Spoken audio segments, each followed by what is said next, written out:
Please welcome David Mark.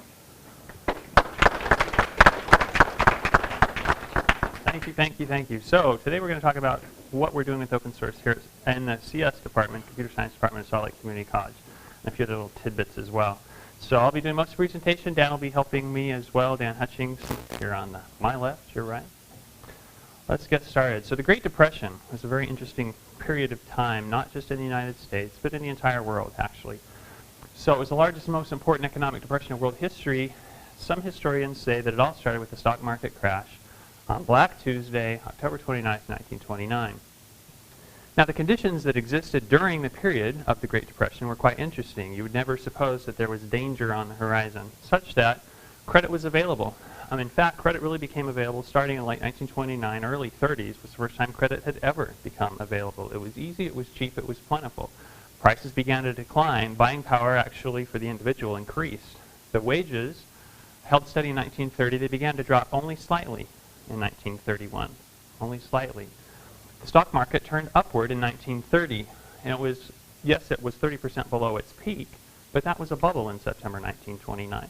So the fact that it had come that close to hitting the peak, all conditions looked good.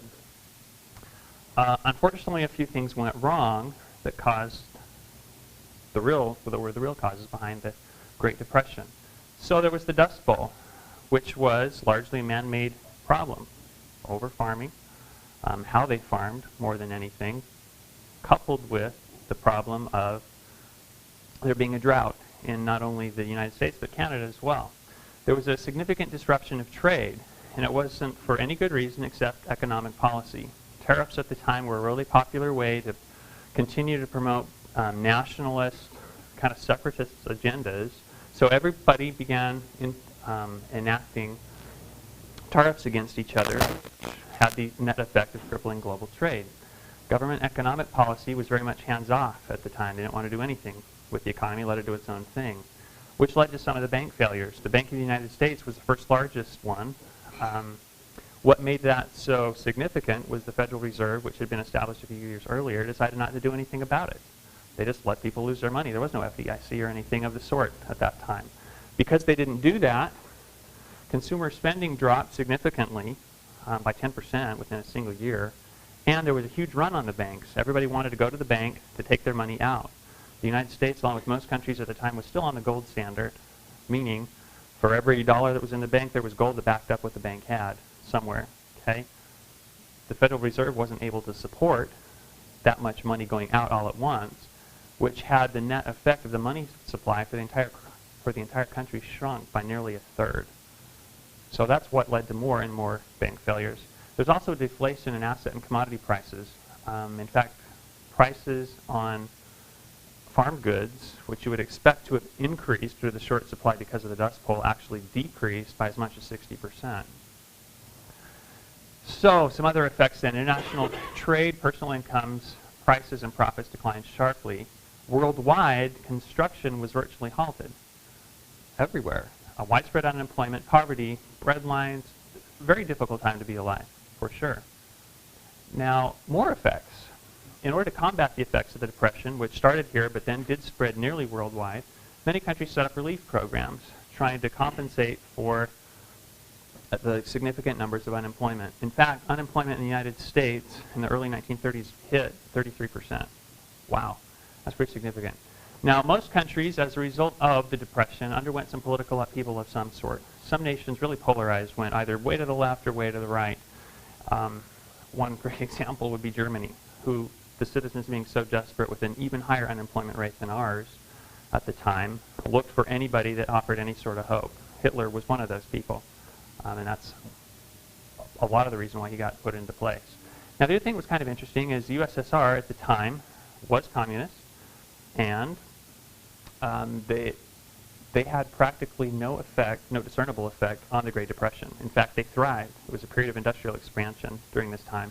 So the rest of the world in a downturn, the USSR in an upswing, pretty much the only economy moving forward, validated the ideas of Marxism and socialism. All right, so there were some early solutions. Andrew Mellon, who was the Secretary of the Treasury during Herbert Hoover's, say that 10 times fast, administration, had a great idea, and his idea was something related to this. It was liquidate labor, liquidate stocks, liquidate the farmers, liquidate real estate. That will purge the rottenness out of the system. He advised President Hoover, yes, there would be losers in this, but those who don't lose will pick up the slack, and thus the economy will be strengthened, and we'll be able to pull ourselves out of this depression. Herbert Hoover didn't want to do that. His thought was what we need to do is we need to establish relief programs for people. So he strove to increase farm prices and increased public works, although the WPA didn't come out of Hoover, it came out of the New Deal and FDR. He began the Reconstruction Finance Corporation and the Federal Emergency Relief Agency. And despite all this help and infusion of money, it still hit unemployment hit 25% in 1933. So that led to sweeping revolt, and FDR got elected. Well, he had a great idea with the New Deal. So he spawned a gazillion and a half, and that's conservative number, of alphabet soup, different federal agencies to help do things, many of which still exist today, such as the FDIC, Social Security, the SEC. His idea in order to increase farm prices was to cut farm production because there was a flood of food available on the world market at the time. Established several other relief programs, several of which came through the WPA, the Works Progress Administration. And he began the NRA, the National Recovery Agency. Now this was an interesting little critter. Its primary purpose was, or the reason behind it, was the reason why we were having such a terrible downturn was because prices were being set too low and cutthroat competition was crippling the economy. So the primary purpose of the NRA was to establish minimum prices for all products, set minimum hours, set minimum wages. The idea behind it was to involve many people, all sorts of different people from industry, through open meetings to set these standards. This was later deemed unconstitutional by the Supreme Court in 1935. But the only thing that really worked, that pulled the U.S. and ultimately the world out of the Great Depression, was the war economy during World War II. Even though it had the impact of rationing and conscription, both here in England and other countries as well, that's what finally pulled the country out of the Great Depression, and thus the world. Now, all this information, oddly enough, came out after Wikipedia. How about that? An open source, as it were, not only software, but information, collaborative effort, okay, written by all kinds of different people that contributed to these articles that I cited from. So, what are some lessons, then, that we could perhaps learn from the Great Depression as it applies to open source today? I think there's several, and we'll mention those throughout the rest of this talk today. First of all, initial conditions at the outset of the Great Depression didn't merit any significant change. There was no reason to. Credit was available, wages were fairly steady, the stock market was nearly, only 30% below its peak. Things looked good. There shouldn't have been a problem for a concern. Now, likening that to the software scenario today, shoot, I run Windows, I have everything I need to. I didn't say that. Okay, I don't run Windows. No, I have everything I need, right? I've got my productivity software, I've got my business apps, I don't need to change. Things are good, okay? The problem is, in order to survive the Great Depression, there was a shift.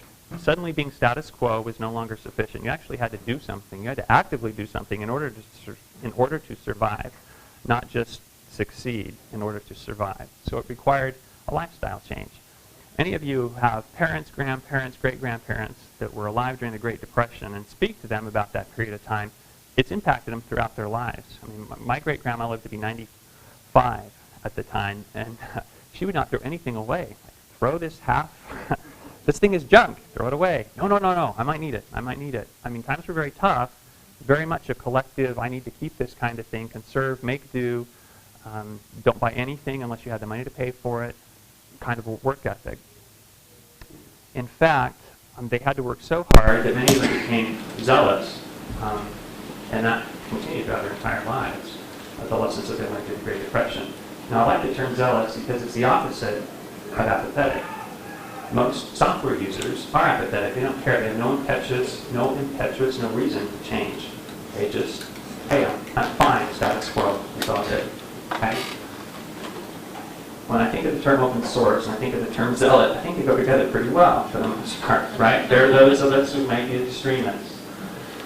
Now, the other thing that was interesting during the Great Depression, spending money didn't solve the problem. During the first piece of the New Deal, i.e. the first New Deal, FDR spent over $5 billion. That was in 1933. That doesn't sound like a whole lot, but when you adjust it for inflation, it was nearly $80 billion in today's dollars. Well, gee, that doesn't sound like much, given what Congress today spends, but that represented almost 5% of the GDP at the time. It was a significant investment that got us nowhere. It didn't solve the problem they were trying to solve. Well, today, in terms of software, we can spend all kinds of money on all kinds of different products. Oracle comes to mind. Okay, we can spend big bucks. There's tons of ERPs out there that we can spend money on. Does that really solve the problem? We have this false hope that it will. Well, gee, I just got the solution from vendor X. Well, that's great, and I can feel good about it, but then I run into a problem, and then what? So spending all this money didn't necessarily solve the problem. All right, so why do we use open source here in the CS department? For several reasons. First off, it's more capable. I'm far more functional on a Linux box than I am with any other piece of equipment, that's for sure. Proud to say I've been Windows free since 2005. Used Linux far before that, but I mean exclusively since 2005. Excited about that. Really excited about that. So more capable. Gosh, I can open the shell and do all kinds of things. Send files here, there, pull things down, configure things, and I'm just in the shell. Who cares? I can be in anywhere, right? As long as I have SSH, I'm good. It's innovative. There are all kinds of different packages that come not only out of the box, or available in repositories, but when you then start to look at the wider open source community, whether that be Fresh.me, whether that be SourceForge, or any other number of different places, there's all kinds of stuff out there, cool stuff. The other thing that's so interesting about it, it's very invigorating. Learning. I began my Linux career, but I started using it with good old Perot Linux, way back when, and Red Hat 7. Well, that was all well and good, but I get to a point where I pose myself. It invariably happens when you tinker, right? And then, well, I gotta get work done. So then I go back to Windows again, and then reinstall and putz around a little bit more. Well, that's no good. It wasn't until I said I've got to get rid of this crutch that I was able to make progress and able to start learning things. I made that decision, blew away the Windows partition, felt really good about it until I hooked my X server. I couldn't see anything on the screen anymore. Oh no, what am I going to do? I've got to get this test, so I've got to write. I've got to write homework assignments. What can I do? What can I do? Well, I learned about links. I went to Google. I touched web browser, right? Went to Google, found the solution to my problem, fixed it. The X server came up. It was incredibly invigorating. Wow. I broke it, yes, but I fixed it. Ooh, this is fun. So it kind of put fun back in computing. There's a support structure. Just this past week I was using Scribus. I don't know if you've looked in your bags or not, but one of the little flyers that we got in there, I did using Scribus. Right, open source desktop publishing software. Pretty decent. Well, I'm now running OpenSUSE 10.3 on my desktop here at work. And so I went to install Scribus on there. Fine, I did. It was a different version than what I originally created under. 1.339 what I created under, but it was 1.5. Release 10.2 or something like that came out of the repository, out of the OpenSUSE build service. All right, fine. I tried to open my file, it wouldn't open. Beans. So I went back to the 10.3 repository, got the right Scribus, got the right RPM installed, it opened it up just fine. Things seemed to be going ahead just splendid. Well, then I thought I'd get a little creative, because I was opening it a lot. Well, okay, I've got to store on my desktop. Fine. I want to be able to click on that and associate the SLA extension with Scribus. Oh, I can do that using KDE, no problem. So I do it, well, I broke something, right? So then I get an invalid MIME type. So every time I open Conqueror or the home browser view, forget what it's called now, in KDE, every time I open any window or open file dialog, anytime a KDE dialog would pop up, it would give me this rotten error about a MIME type. Oh, nuts. What have I done? Support. What did I do? I Googled that error message that I got. Looked at the first two results. Oh, here's what I did. Go to the control center. I went and I fixed it. It was a 3-minute endeavor. Took me longer to break it than to fix it. But that support structure was pretty incredible. I mean, what would be the alternatives? I mean, I either pick up the phone and call, the help desk or fill in the blank company. Hey, I need support. So you take forever to explain your problem. They try to convince you don't have a problem. If you try to convince them enough that you do have a problem, then, well, let me send you somebody who knows what they're talking about. Okay, fine. So then you start the whole process again with somebody else that may or may not actually recognize you have a problem or think you're an idiot. That was all averted. It was a 3-minute process from start to finish. So the support structure is very good in terms of the community, what it can do. Now, philosophically speaking, perhaps one of the reasons why we're in academia is because we're all crazy, right? In one sense or another, we can't make it the real world, so we come here for sanctuary, whatever. And we have sometimes extreme philosophical views. Well, this fits in great with open source movement, okay? Now, I look at it like this. It occurred to me as I was developing the presentation. Gee, I wouldn't have to be such a crazy supporter of it if everybody else wasn't so adverse to it. So I'm just a victim, man. I mean, if everybody else wasn't so adverse to using it, I wouldn't have to be pushing so hard. That's That's how I see it. So philosophically, it's the right thing to do. Another good reason is everybody else isn't doing it. In terms of the United States, we've got some more information on this later. We're doing a pretty poor job in terms of developing, supporting, handling, dealing with open source in a higher ed community, let alone K through 12. European countries are far more ahead of us in that area. And if it starts when your kids this tall, and they're already familiar with open source and the philosophical reasons behind it, that's a good thing. Okay, that's just years of success ahead. Proud to say that my 3-year-old has never touched Windows. I'm so pumped about that. Okay. All he knows is Linux. Last night I took home a little penguin. Oh, Tux! He was excited. So. I'm excited too. Okay.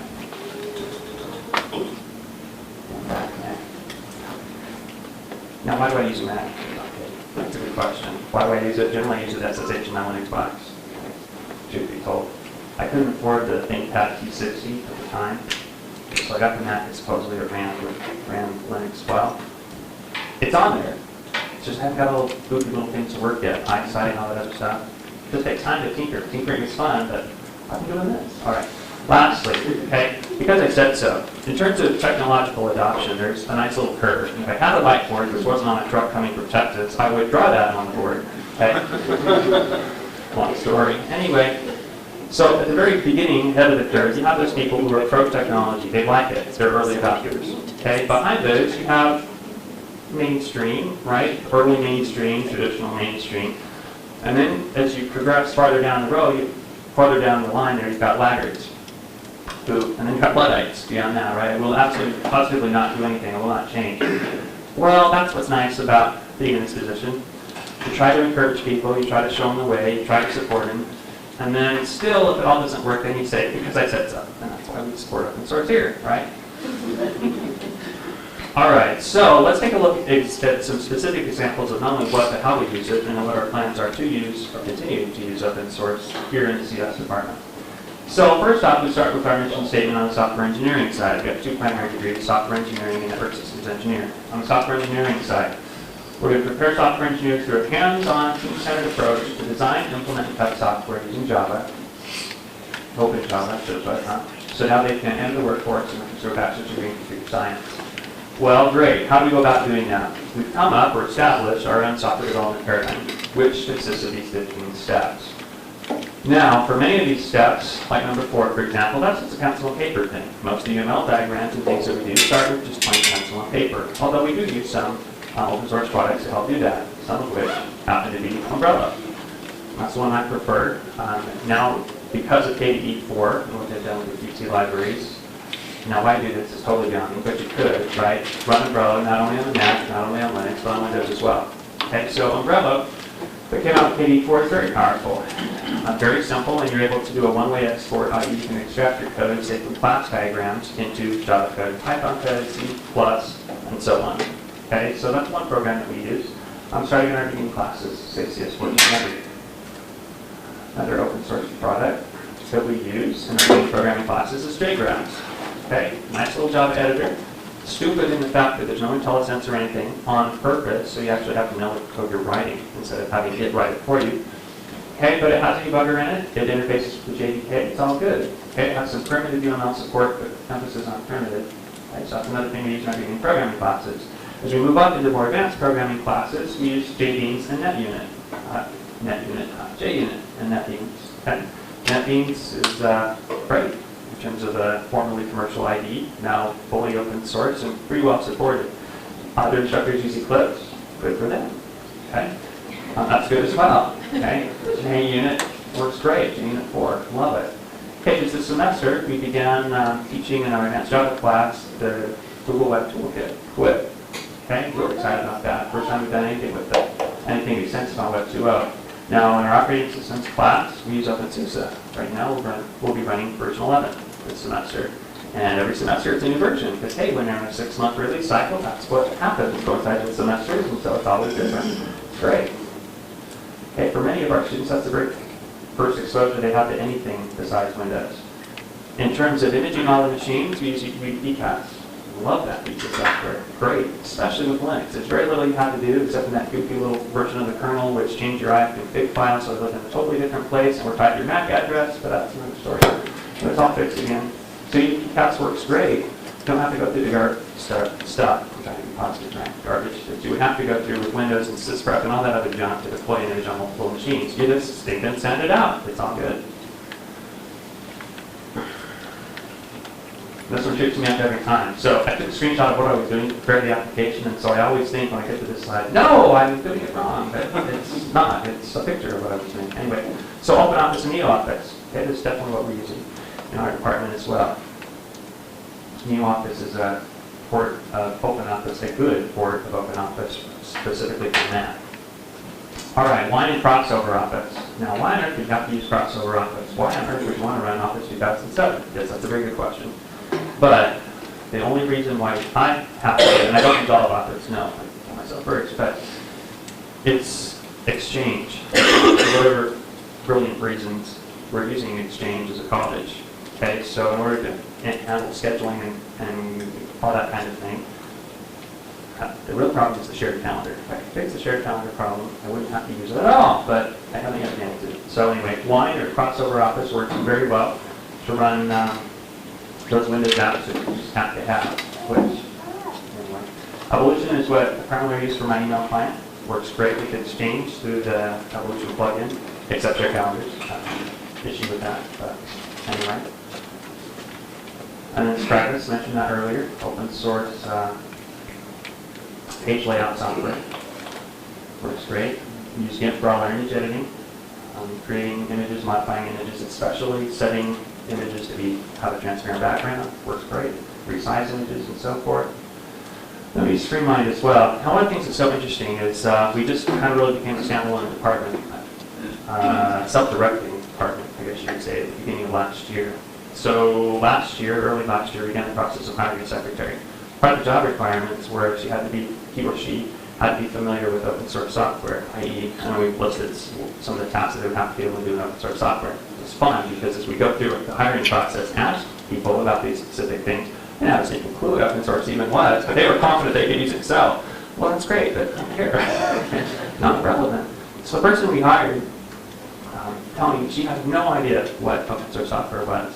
Okay, fine, but I don't care because all she can use is OpenSUSE 11. So it's all good. And she's done really well with it. It's pretty exciting. Very exciting. And so now she's becoming an open source believer. It's great. And worst case scenario, because I said so. So it's all good. All right, so another app, there's two that we began using significantly as we've done our curriculum overhaul, continuing that process. First of which are with Your Mind, which was a Nobel Hack Week thing, I want to say 2 years ago, which worked great. But then we got to the point where our map was too big to export, it would crash. Now I could have gone in and fixed it, and I probably should have. But I wanted to be able to take that map and export it in more different formats. So I ran across Freemind. So this right here represents a very high-level summary of what our body of knowledge is. Freemind is super cool. It's a Java app that uses XML files to store the data where you can write it. You can export it in all kinds of different formats. So we're using that significantly in our department. Okay, so now there we go. So now for a little bit of background on how we're using open source software in the networking side, we'll have Dan come forward to that.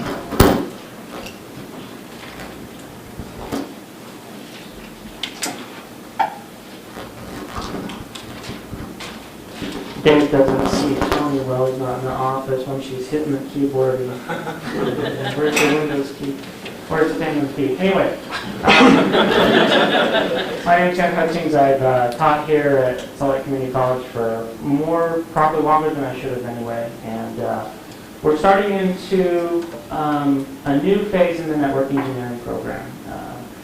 This whole evolution came because Dave and Dan Copeland, another faculty member here, and I were in a room, and we had just formed a new department, and we were talking about all the different problems and everything that we faced as a department in teaching networking.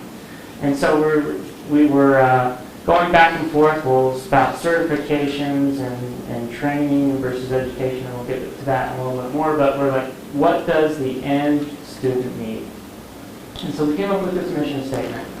And it basically states that we're going to prepare a guy or gal, to go into the company of the size of 50 to 75 employees and/or nodes, IP addressable devices, and be able to manage them. From every facet of that network. So we identified all the different areas that they need to be proficient in. Operating systems. Notice we didn't list any there. There are some operating systems that need to be supported begrudgingly. Data centers, they need to be familiar with some of those. Desktop management, email, storage, unified communication is an emerging one.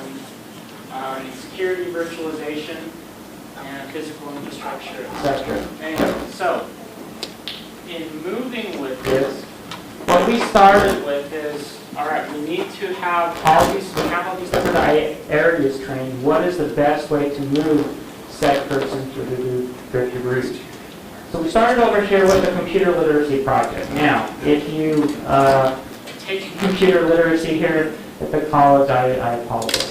There's one class that will fulfill the computer currently. Come next Wednesday, hopefully there'll be another one. But there is one class that fulfills this computer literacy requirement. And unfortunately, it is just nothing more than Microsoft Office. That, by definition here at the college, although it's really not defined anywhere, is what computer literacy is. What we want to do is we want to change that definition to mean something else in our area. We believe computer proficiency, especially in a computing environment, is so much different. And then we kind of break off. There's a desktop management and server management track, and then there's a networking track down here that I'm not familiar with, including protocol mechanics, network infrastructure. Now, one thing that we started looking at is certifications. Okay?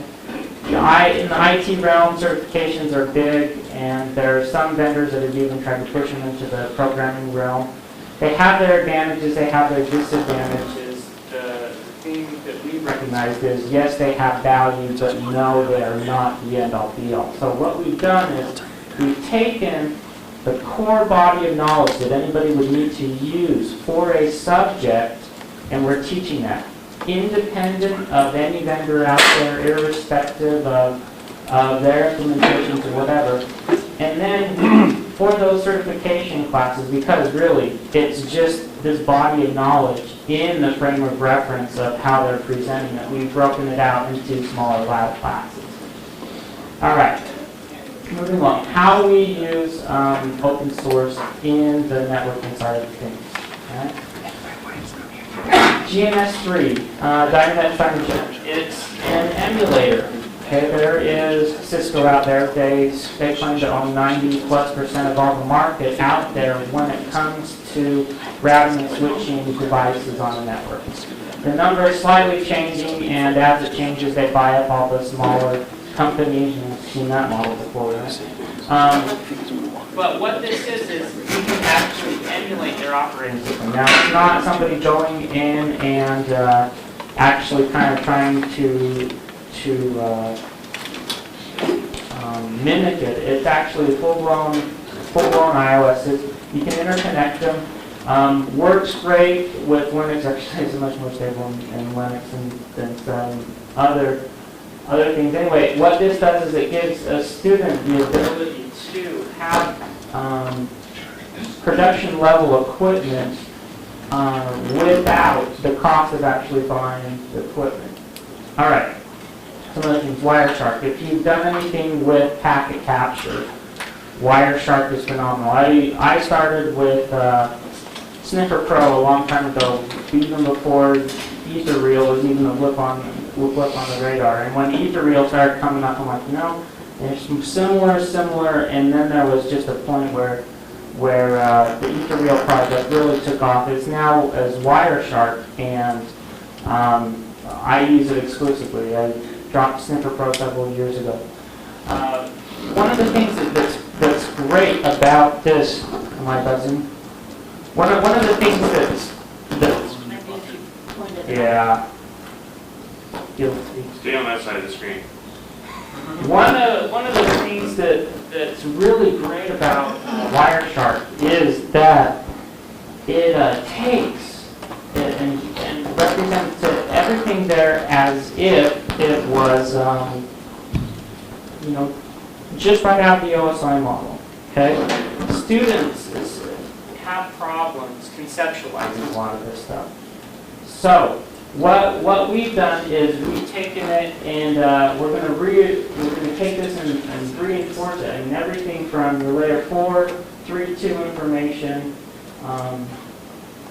ASCII representation of what's going across the wire. Truly, a packet is a packet is a packet, and being able to give a student this kind of knowledge to reinforce what they're doing is what we're excited about. The other thing,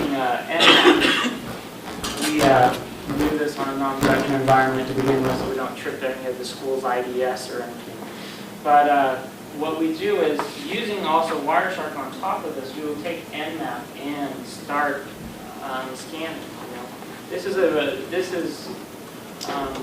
a tool that a lot of people use without really understanding what's going on. We're going to use it so that they can actually see the protocol mechanics behind the nature as it works.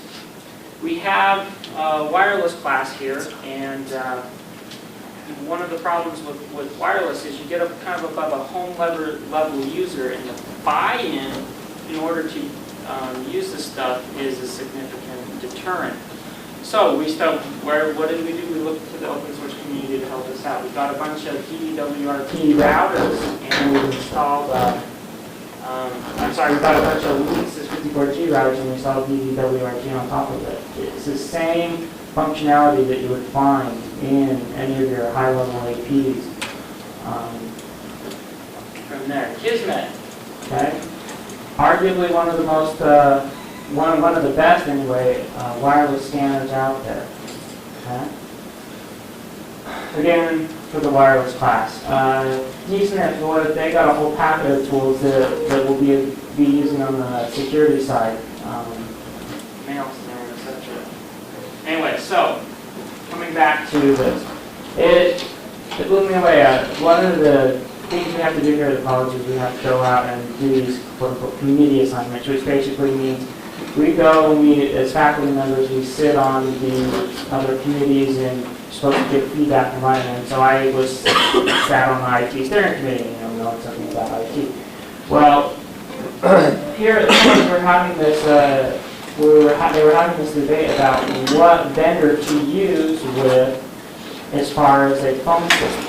We need to avoid phone system, and the reason for the phone system that we were gotten is, well, if we choose this one, nobody will say bad about our decision. They can't come back and say, well, there was something better, because it's a good, solid decision. What a lousy reason to do something. I mean, that's like saying, don't worry about it, Zora will protect us. Well, what if Zora's not on your street corner? Or what if Zora's not in your network? Anyway, you give away so much implicit trust. And the other thing when you have a vendor lock-in, or when you just go with one vendor, is it breaks the will of the feature. Well, that feature is not available. If you want the feature, you write the feature, right?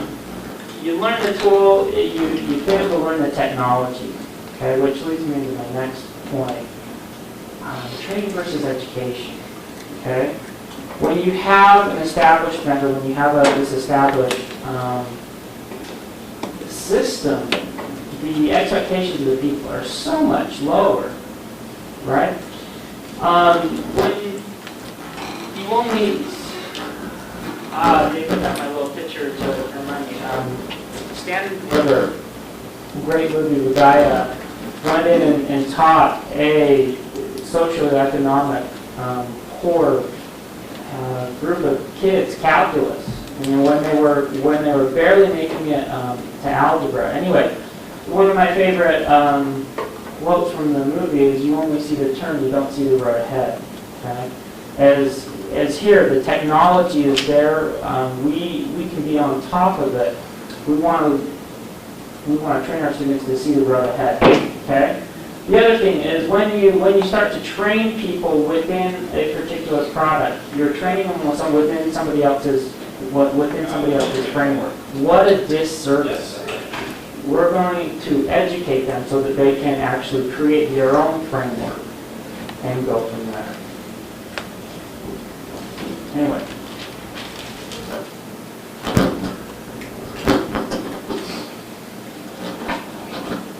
several challenges I think that face the open source community isn't producing easy products by any means, because in a lot of cases they are superior. The problem is twofold. Number one, we've got to identify with the users. Okay, identify with users in what regard? We have to get them to think task-oriented, to be task-oriented. I.e., what is it you're trying to accomplish? Let's help you get to the end goal there. So many people are tied to one particular technology platform, whatever. Why? Just because they're familiar with it. They're afraid of change because they don't know what's coming. Well, we have no need to fear change. Fear just means that you're uninformed, really. Okay? Fear is the opposite of faith. If you have faith in the open source movement, then you'll take the plunge. You'll do it. Okay? So I see the use of open source software and evolution, particularly here at the college. So it starts by using it. That's the first step. All kinds of people will download fill-in-the-blank product X. Most people download OpenOffice, for example, and they may use it. Well, that's great. That's the first step. Okay?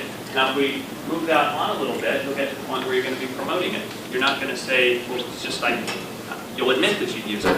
Okay? It's kind of like you're coming out, I guess. You'll admit that you use it. Okay? You'll get other people to use it. You'll begin promoting it. Okay? Now, if you get to the point where actually contributing money towards that, well, that's another level. Okay? You're becoming a contributor in one way. You can start being a minor contributor, whether that you're helping with documentation, whether you're helping with bug reports, etc. Move your mic, David. Move it to Texas with whiteboards. How's that? Okay. From there, you can move into being an active contributor. I.e., you could be contributing bug patches, bug fixes, patches, and so forth. You could end up being a developer, contributing features to the said product, or you can just start a project yourself. Now, there's several projects that we're going to be starting here. Several projects that we're going to be starting here, and the developer project as well that we're going to be starting. We're excited to start. Actually, we got we will have 3 open faculty positions. As it turns out, 3. That's a pretty significant number in a department that really only has 10 to start with. One of those, at least one of those, is going to be sponsoring a developer for at least half the time to work on an open source project, and then the other time is being spent in the classroom. So we're going to be contributing that to the community as well. We've also got two projects that we're starting this semester that will become open source from the impetus from the beginning. They're going to be open source projects, one of which is a curriculum repository. More details on that in just a little bit. And then we've got to create our own open online grading system, okay, because the one we're using isn't really sufficient. Now, looking at open source in education in general, a very interesting article came out. In fact, 2 days ago, when I was looking at that stuff, it just cleared right my thoughts in evolution. An article from Tom Halber on it, we'll say his name, from InfoWorld, Open Source, What You Should Learn from the French. He had 3 lessons that he thinks that we should learn from the French. The first of which were 3 benefits of using open source. The first was there was focus from the outset. It indicates that open source projects have a very narrow focus. They're intended to do a particular thing, rather than the general vendor approach, which is all you need is my software because it can do everything. And that's what people sell, and then that's not what gets delivered, and then you get discouraged, and this is automatically you pay a portion of money, and you wait for the next version because it'll be extend. Okay, so focus from the outset. Those projects have a much more narrow focus, much more narrow scope. And the comment made by, I forgot his name all of a sudden. It sounded cool. It was French, right? So all students in France use open source, and he cited 2 examples. The first example was technical universities in France have made the use of open source a priority. Okay? Several cities, Paris among them, have moved to a totally open source model in terms of desktop and support. And have for a few years. Other cities in Europe, like Munich, Germany, for example, made a big deal starting in 2002 by claiming that's what they were going to do. They were going to move 114,000 city-owned or affiliated desktops to a pure open source platform. They ran into a few problems along the way. Training was the biggest one in terms of implementation, but forward they went anyway. Last year, France gave all high school students, 175,000 of them, I think, in the region of Paris, memory sticks. Each of these memory sticks had a caterer of open source software on it that was able to run straight off the memory stick. Another comment Bertrand Gaillard made, CEO of Talent, which is one company. How about that? That's official. He's from a company in France. Great. Anyway, he said, development is faster and software quality is higher because French developers aren't distracted by proprietary and competing technology. Second benefit, cited in the article, was it's a uniting technology. Government, education, and industry have come together to foster an environment by partnering and working together whereby open source products can thrive. Second thing is professionals and skilled CF students work together on these projects.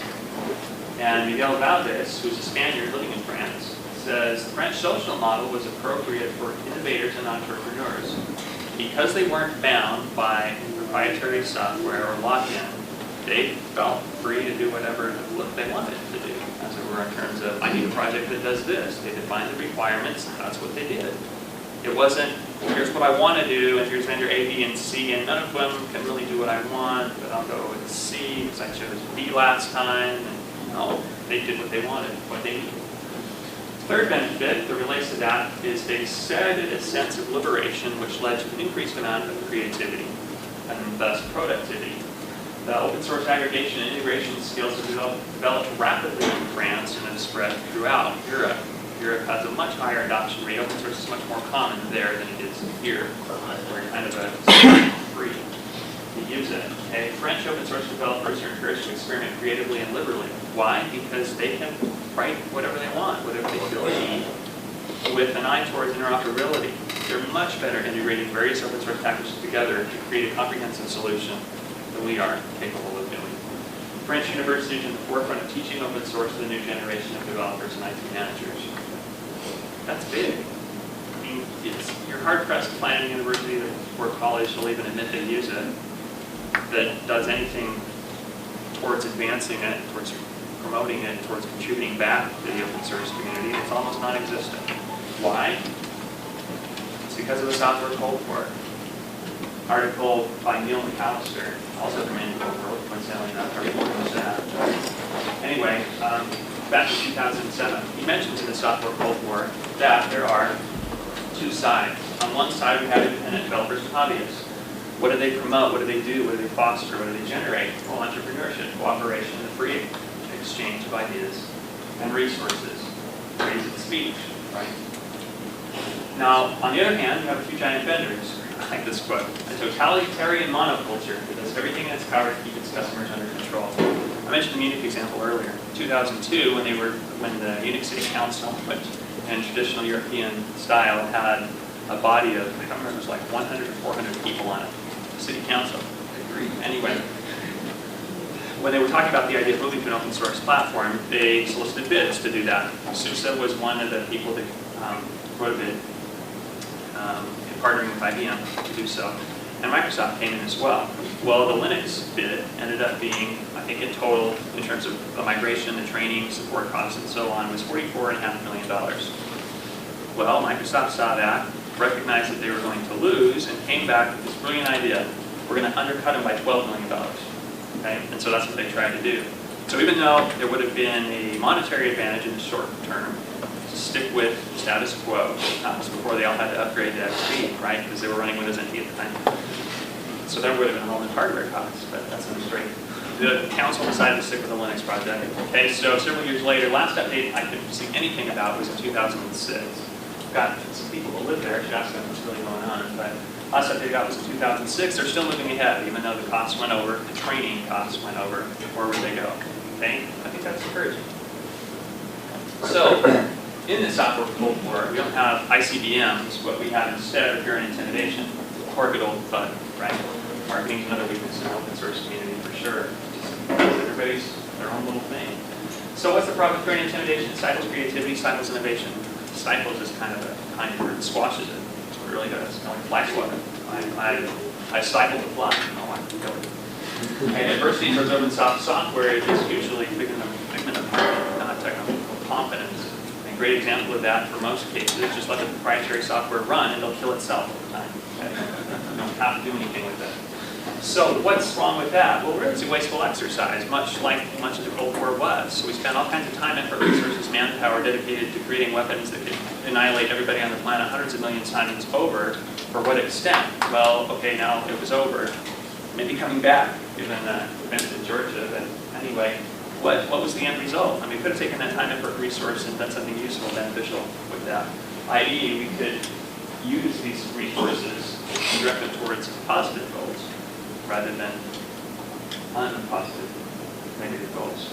So really, what's the greatest threat towards adopting, towards the open source movement in general? I think it's when a monopoly's ubiquity squelches innovation and stops people from even trying. On this example, how many times have you heard people say, well, I've got to get on the internet, or the internet's broken? That symbol is not the internet. I'm crying out loud.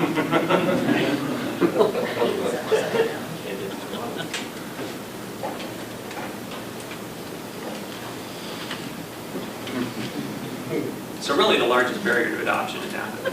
Nobody cares, right? And they don't know that they don't care. That's it. Well, when you take apathy, you break it into two pieces. You have apathetic. You have an apathetic what? I don't know. It's pretty bad.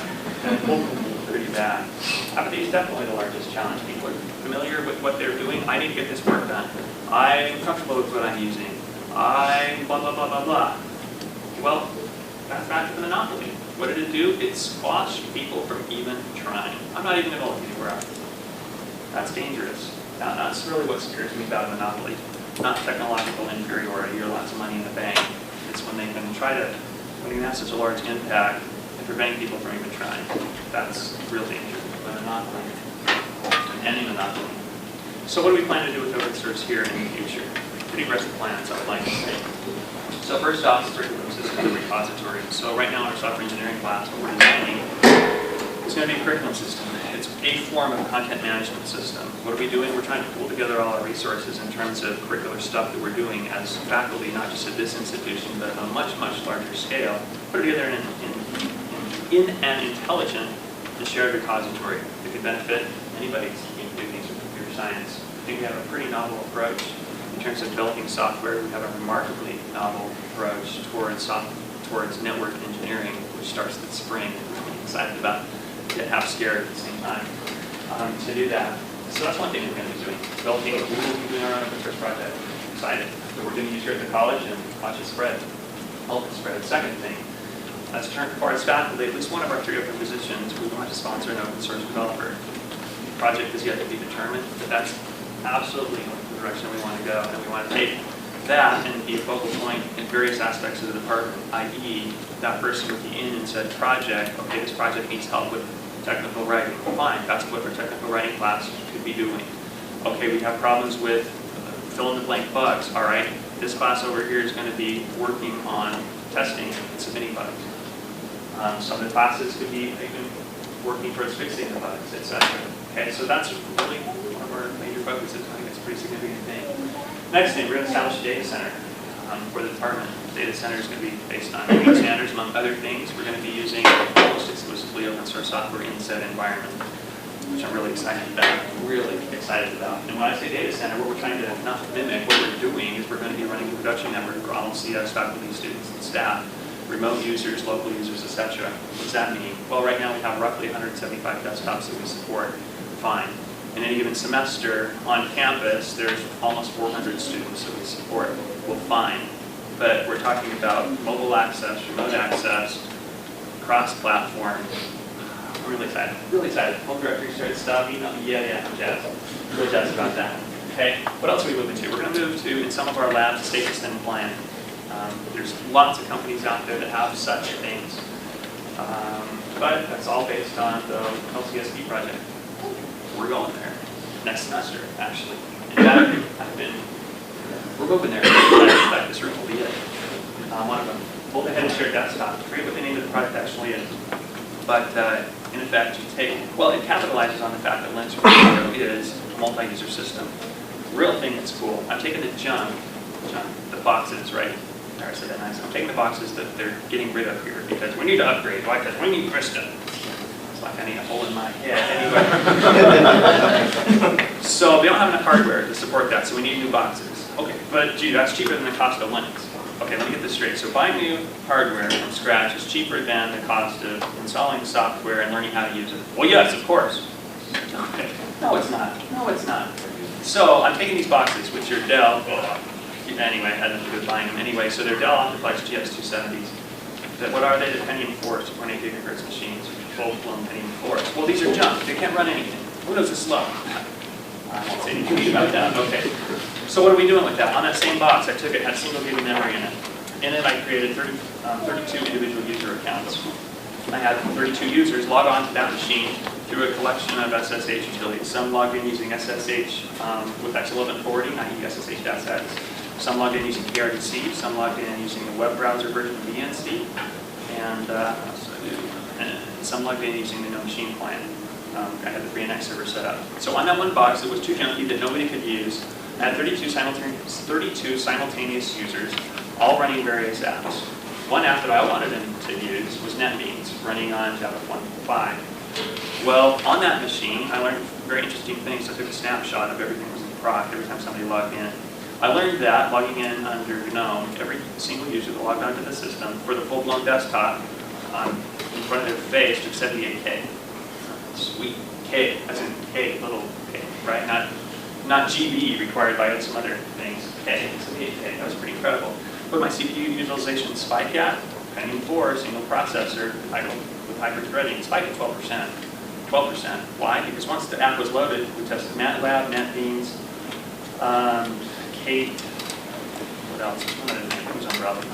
Anyway, it spiked at 12%.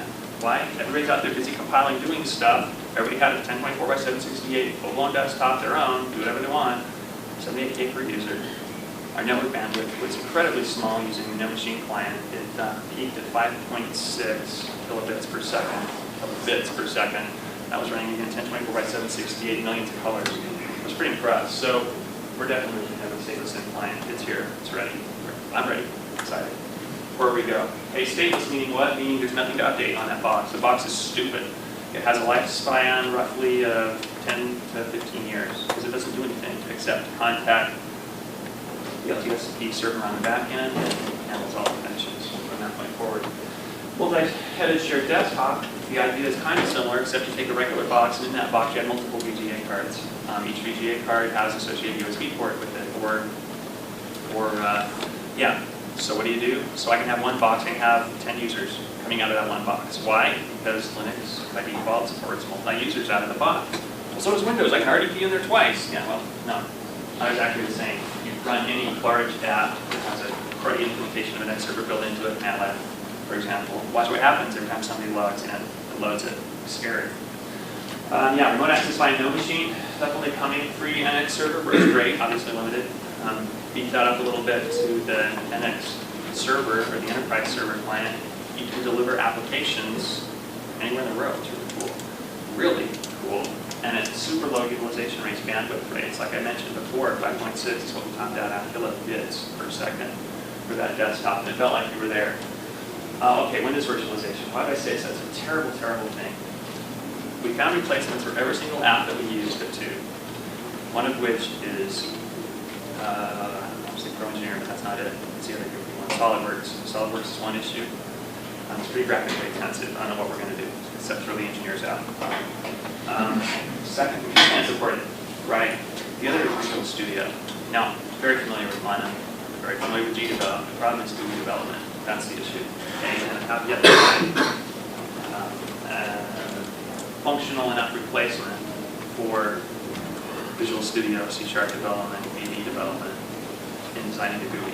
By the way, it's G development. Mono developers great. But anyway, and speaking of which, I'm very excited about Mono 2.0. I'm very excited with the whole implementation of Linux forms. Really sure out and show them stuff on the Windows box. Not that I would show them stuff on the Windows box, but when they take their Windows apps and, oh, look at this, yeah, I can run it on Linux. No, wait, watch, yeah, I'm running EXE. Oh, no. Yeah, I think that's fun. So, Win4Lin is one of the products that we're looking at. Okay, Win4Lin is pretty interesting in that it's the only thing that I've seen that takes Linux and mashes it together with Windows, meaning what? Meaning you're running a Linux server, you're running Windows on top of that. To what extent your desktops are integrated, i.e., if I'm using Windows and I click Documents and Settings, I see my Linux home directory. It's not this goofy little, I create a shortcut or I use like parallels, I do shared network folders. No. It's integrated. It's in there. It's all related back to your Linux home directory. Really cool. So that's some of our plans in the future. So in general, I guess we could sum up our summary as being 4 steps. We hope to first of all educate. students, anybody that comes in, on the benefits, the use of open source, and we're going to be using it in all of our classes. Hopefully we demonstrated that. Get them to the point where they can propagate its use, spread its use, get your friends, family, neighbors to do it. Man, Linux works great. I love it. It's really funny. I guess I must be pretty jealous sometimes because I sometimes have students come in after our first meeting in the Linux class, come back and say, well, what can I do to bring back a Windows partition? Why? Because I was on my mom's computer and I installed it and I wiped out the Windows partition. And good. It's okay. It's okay. It's fine. Carry on. Another way open source to save my bacon is anytime somebody in your neighborhood generally finds out you're a computer person, you become a de facto neighborhood support person, right? Linux to solve my problem here. Why? Simple. Like, oh, I don't do Windows. Well, what does that mean? Well, I don't run Windows, I run Linux. I said, well, what's that? Well, I've got this problem on my PC. Well, fine, I'll fix it, but it's going to have Linux on it. Okay. So what does that do? Two things. It either spreads the use of open source, or they go away and never bother you again. Either way, win-win. So, the third thing we're trying to do is facilitate the spread of open source. Facilitate meaning students, we hope, are going to be so familiar, comfortable, used to using it, that they will facilitate or expand its use in their own realms of influence, in their own houses, in their own companies, in their own businesses. And lastly, we intend to participate in a much more active role in contributing back to the open source community, not just being a user, which we definitely are now, and a very committed user. So, I'm excited. Future's good. Open source is good. Amen. Hallelujah. It is a holy word, in case you're wondering. We are on a crusade. I'd like to thank David Moss for his presentation. Also, you provided the facilities here, correct? Indeed. And I'd like to thank you for that. This room is sponsored by Guru Labs. Please check out their website at gurulabs.com. I'm supposed to remind you yet again of the family day activities, the bouncy houses, smokehouse, all that other fun stuff with the kids. Also, GPG info that I was talking about earlier.